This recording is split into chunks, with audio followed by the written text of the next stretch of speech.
You name it, I was doing it. All the protein powders and everything as well. And I remember it was December 16th, 2010, doctor said, oh, by the way, you've got cancer.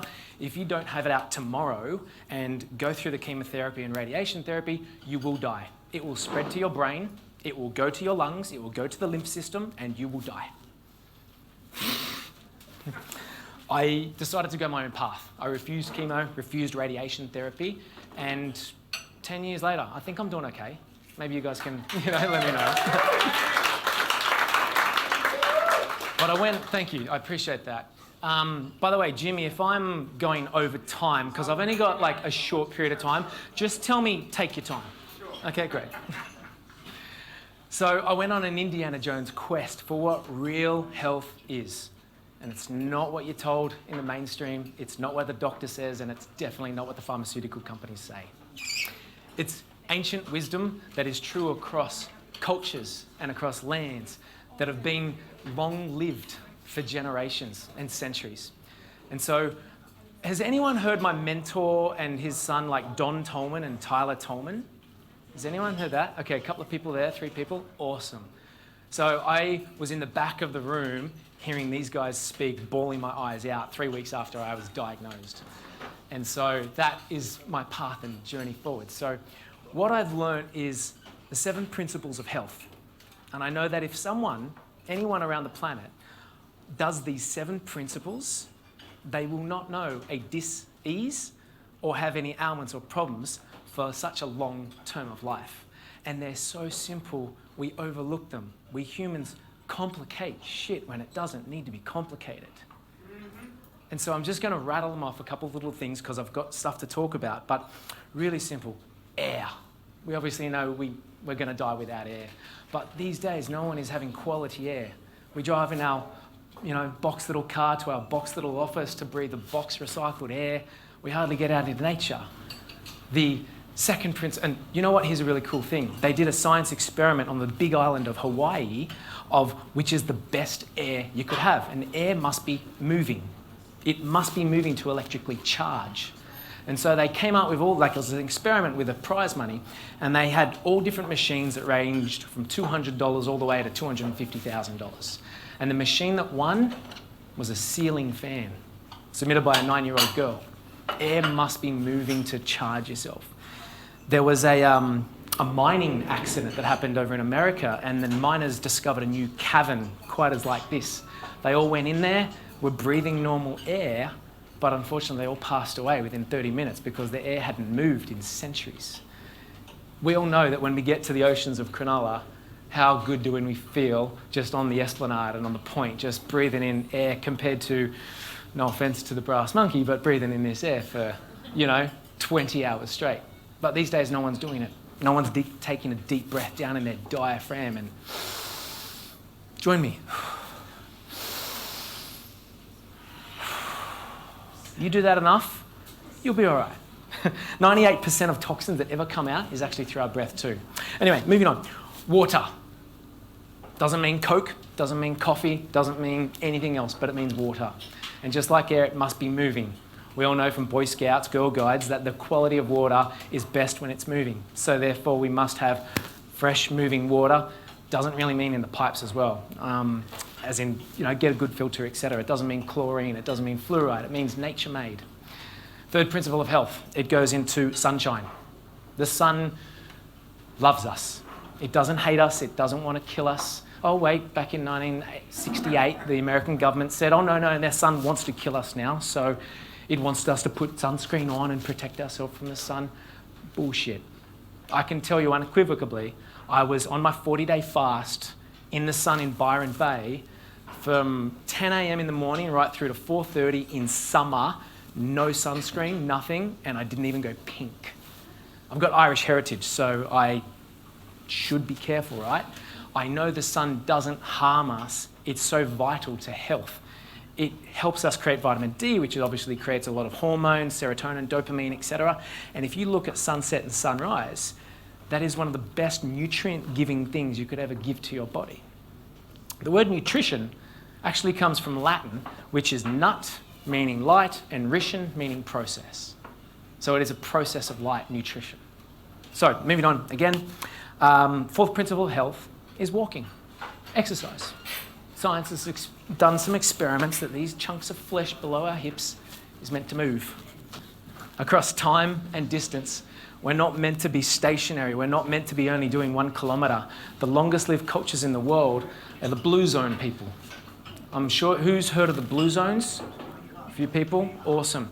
They live on average 100. 100, and they walk 5 miles a day. So, walking over time and distance to allow the body to absorb the skin, the sunlight, allow the body to get in fresh air and smells from across lands and distance.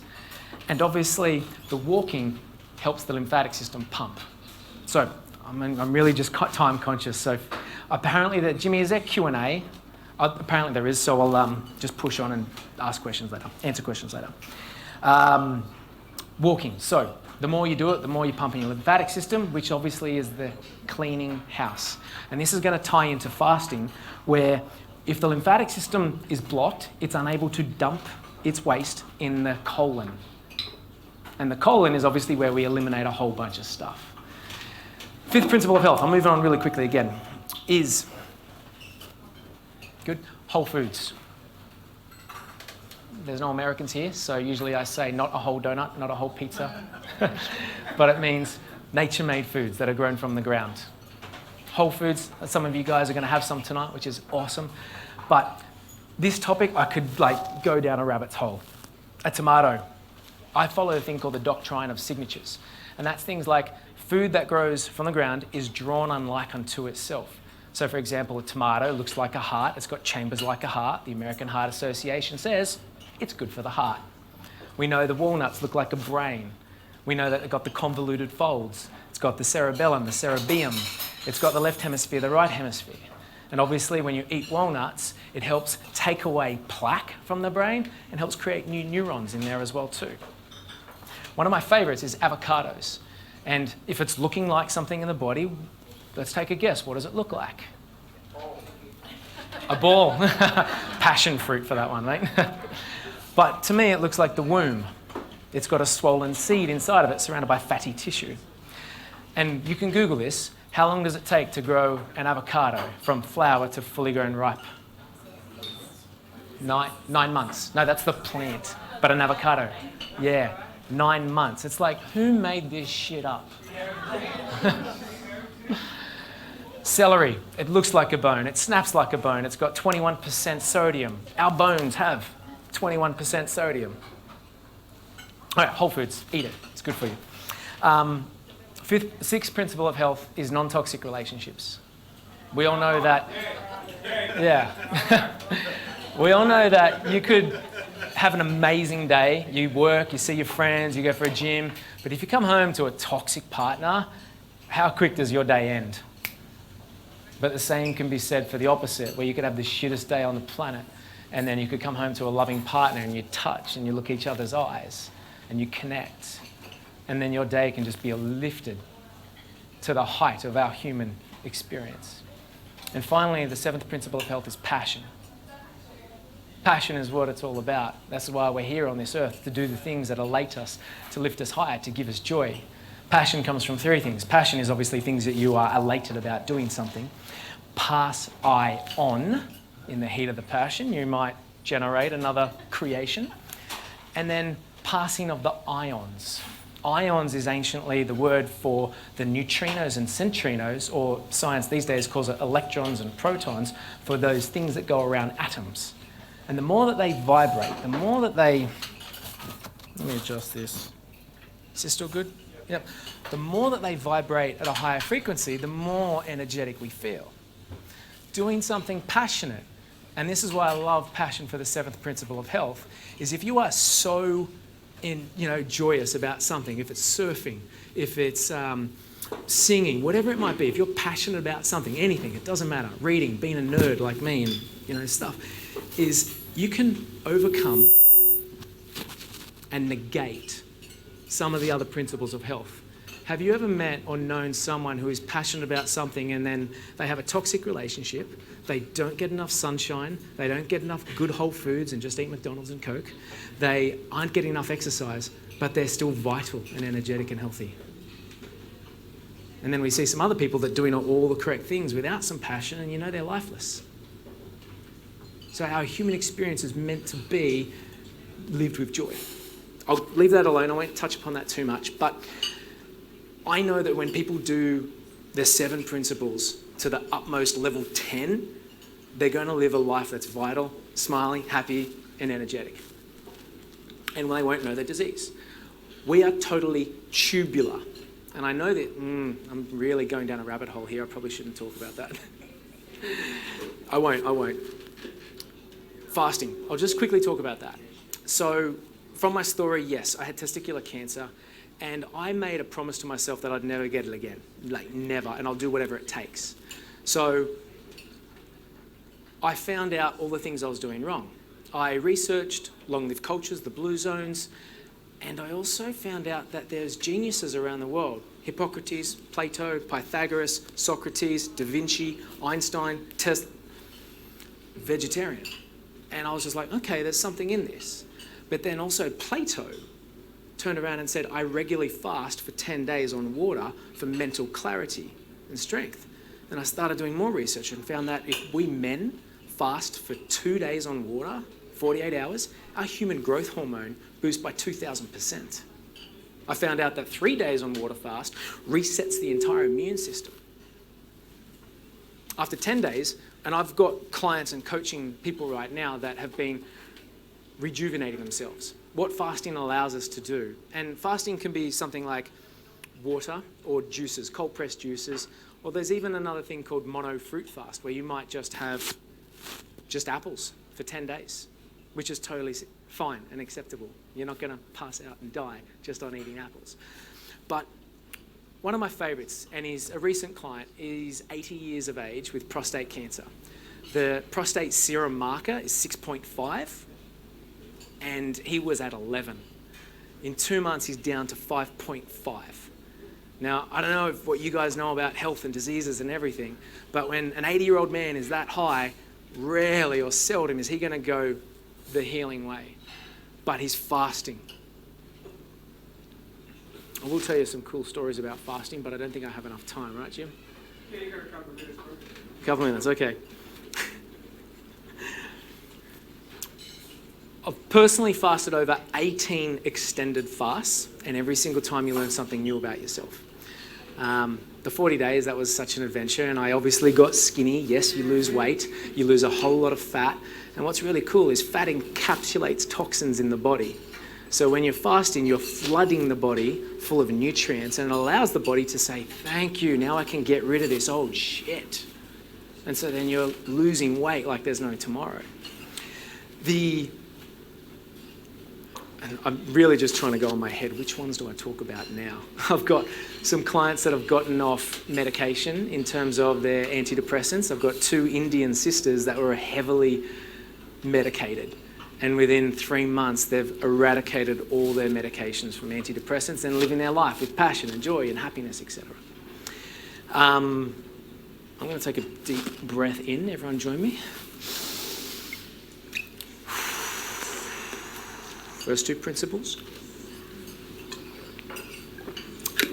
You still need air and water to breathe, no matter how passionate you are, though. To live. I won't go too much in, but what I do now, so how do I make all this work? Am I just here to just tell you information? I think it's a little bit rude of me to just dump all this information and not give you some action steps or knowledge that will empower you. My whole outcome is that you guys take control. You put yourself back in the driver's seat. You're not going to rely on pills and capsules and medicine. You're not going to be able to run into a doctor for a simple symptom or signal that you're just full and you need to detox and get out of it. We all know that Hippocrates, the founder of modern medicine, says, better to fast a day than to take medicine. And all doctors now must swear upon the Hippocratic oath, which is, first, do no harm. But we know pharmaceuticals, in order to be a pharmaceutical product, they must be toxic. And I know this because if I'm to take a perfectly healthy person and give them medication, over time, they will develop sickness and disease and symptoms from side effects from that product. And the word health, that's an interesting thing. I just thought about that. You know what the dictionary describes health as? Absence of injury or illness. So that means smokers could be healthy. That means people who are really, like, we're talking seriously overweight with no diagnoses, are healthy. Instead, I want you guys to redefine your health for you. And what does that mean? To me, it's living with vitality to be able to physically do what I want when I want. And I know fasting does this. I like to do a pyramid of health and wellness in every area of life. There's 7 areas of life, financial, spiritual, relationships, etc. But what fasting does is unobstruct the physical. When you are cleaning out the house, the abode, then you are unobstructing things. And this is what I talked about when I stopped, which is tubular. We are made up of tubes, from the biggest tube to the back door to the smallest tube, where we only have like one blood cell able to pass at any one time. And there's only a few things that can go wrong with tubes: burnt, cut, poisoned, weakened, burst, and the majority of diseases is blocked. And so when you're fasting, you're not blocking anything of the physical. So when we fast, we unobstruct the physical, and then that opens the doorway to unobstruct the emotional and mental. And then obviously we all know that we can get to the spiritual. We all know that we're mind, body, and spirit. I don't think there's anyone on earth that's going to disagree with that. But what I do to help people along the path and educate and coaching is I'm an iridologist and sclerologist. So I've got the tools now, and I legitimately take my little camera here, put it up to your eye, and I can take a photo of your eye, and I know inside the eye and the whites of the eye, they tell me it's a language.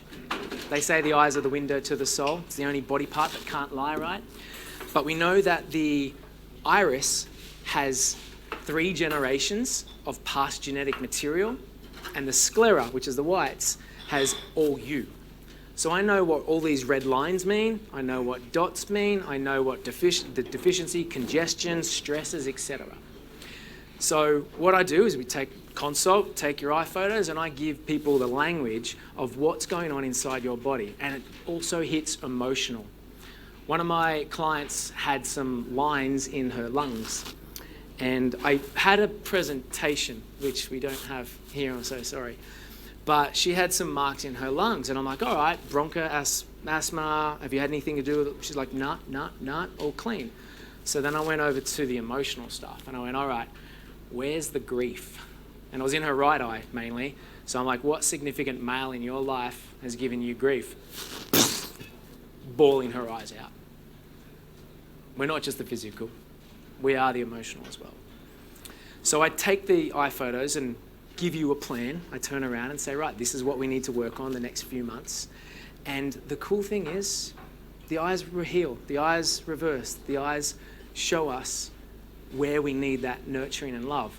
And we all know that when you look in your partner's eyes or a loved one's eyes, you just tell when they're a little bit off. You don't understand, you don't, get it exactly, but you're just like, there's something about this person tonight.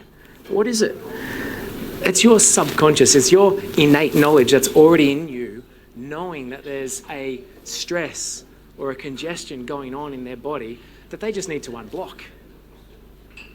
And so, to me, what's the whole principle and purpose of life and trying to empower you guys is to unobstruct our lives. When we obstruct ourselves, we know we're going to feel shitty. I know when the liver is congested, someone's going to feel angry.